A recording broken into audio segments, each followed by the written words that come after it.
you, Kim.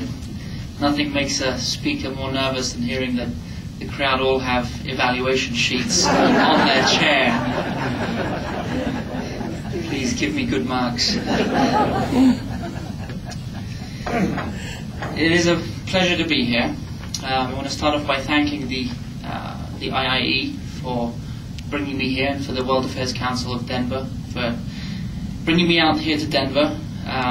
I had to smile when one of my staff suggested that I fly out here a day early to try to acclimate to the higher elevations of your mountains, but then I quickly reminded that person that we're Kurds, we live in mountainous areas, and we're used to the mountains. And it's important for people to know that the mountains are the backbone of our soul and our history, like the Rockies are. They give us the strength and distinguish us in ways that you people who live in Colorado can fully appreciate. My talk tonight is on who are the Kurds and why you will like what you hear. We have the mountains, but we would appreciate some assistance in building some of the ski resorts that you have here in Denver. If you help us with that, I guarantee you we'll be friends for a very long time. For a long time, the Kurds used to say that we have no friends but the mountains. Thankfully, that is less the case today.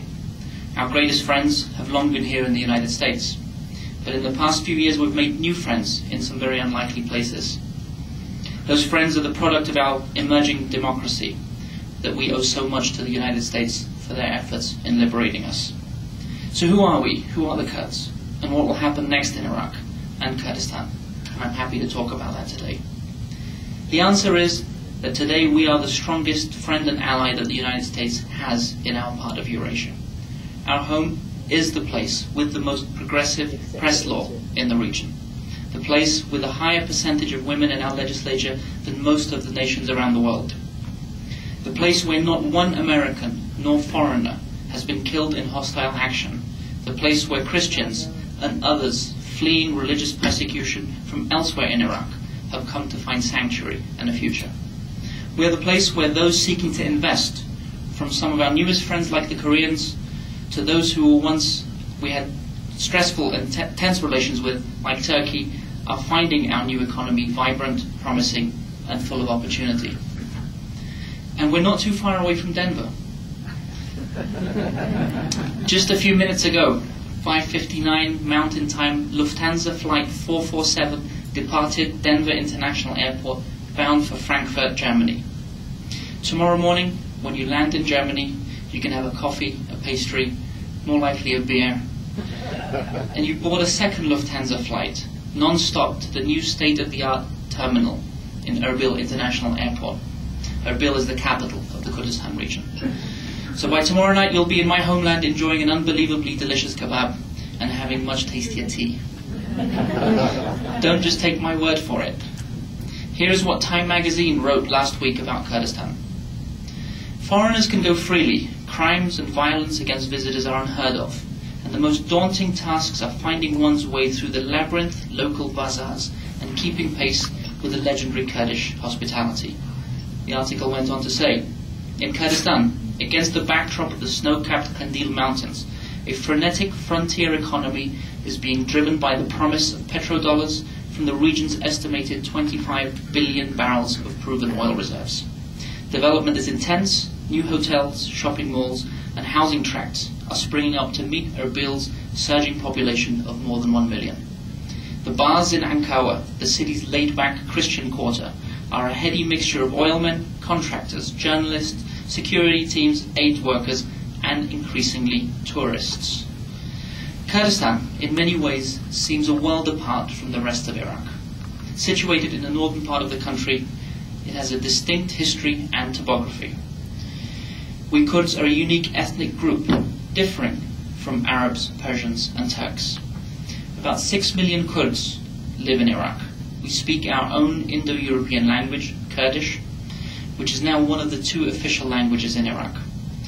Parts of Kurdistan are lush, but an austere series of mountains has defined our region, supporting a nomadic culture in the past and has provided sheltered areas in the days of our persecution and genocide from Saddam Hussein's venom. It is from our homeland that the religious historians say that the three wise men set forth on their journey to Jerusalem. In fact, one of the ancient languages of civilization, Aramaic, is still spoken and taught in parts of Kurdistan. There is much more. Atop a prominent hill in Erbil lies the citadel, one of the oldest continually inhabited places on earth. It is in Kurdistan where archaeologists found some of the oldest human fossils ever in the Shanidar cave. These fossils are now the centerpiece of an attraction at the Smithsonian's National History Museum in Washington, D.C. And Kurdistan is where the headwaters of the Tigris and the Euphrates are found, which of course helped form the breadbasket that became Mesopotamia, one of the world's first great civilizations. The shape of Kurdish territory and power has shifted over the centuries, reaching imperial heights during medieval times, sharing and contesting power in the modern era, intermittently experiencing political marginalization, ethno-linguistic suppression, and sometimes outright genocide. At times, we seemed close to achieving statehood, as in 1920, when the proposed autonomy in the Treaty of the Serbs was nullified by a later Treaty of Lausanne. Or in 1946, when Kurds in Iran, backed by powerful Iraqi Kurdish tribes, declared a short-lived republic inside Iran. In these and other instances, many Kurds felt that Western powers ultimately sold them out in the name of greater power politics, and this sense of betrayal still lingers during Kurdish-Western relations. That is where we came from. Now we look to where we are today, and crucially, where we're heading to in the future. Thanks to the intervention of the United States and others in the '91 Gulf War, and then the final liberation in 2003, Kurds have a region of Iraq that is safe and is federal. Many of us feel we are living a dream. While not an independent country, we are part of a nation that is learning how to be a democracy, where our experiences are helping shape a new Iraq. I realize the strong feelings and differences of opinion in the United States regarding the war in Iraq. I know what the steep cost has been to Americans in your sons and daughters, husbands and wives, brothers and sisters, to your national treasure and to the sharp politics it has created within this great nation. As a Kurd, however, I am thankful for what the US did. It was our liberation and that of all Iraqs.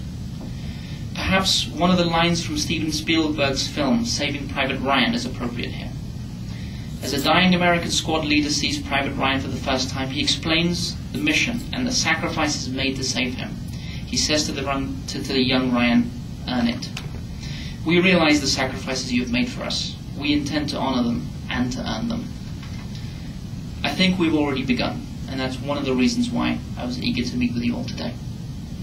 The website for our US representation office is called Know Kurdistan, and that's K-N-O-W, Kurdistan. And that is what I urge you and all others to do.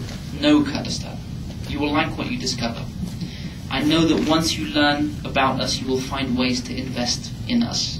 Not just economic investment, although we won't say no to that, but moral investment. Investing in our democracy, in our emerging democracy. A democracy that is fashioned after yours. And we need that investment to help us hammer away the horrors and the frustrations of our past, to lead us to a more benevolent and engaging future. Fulfilling our democratic aspirations is the key to us. I'm quite proud of how democracy is finding a welcome home in the Kurdistan region of Iraq, because none of us had any experiences of building democracies. Before the opportunity presented itself, we hadn't had good governance issues. We hadn't had a way of actually administering our own affairs. But from the moment the political dynamics changed in Iraq in '91, and then again in 2003, we've been taking steps to ensure that our opportunity is not wasted. Just over a year ago, in the Kurdistan region, we held our regional elections. This was a sign of the maturing of our society.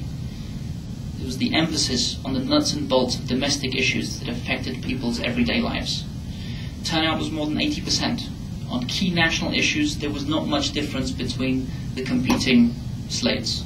Instead, it was perspectives on government performance, roads, education, concerns regarding corruption, economic development, the delivery of water and electricity.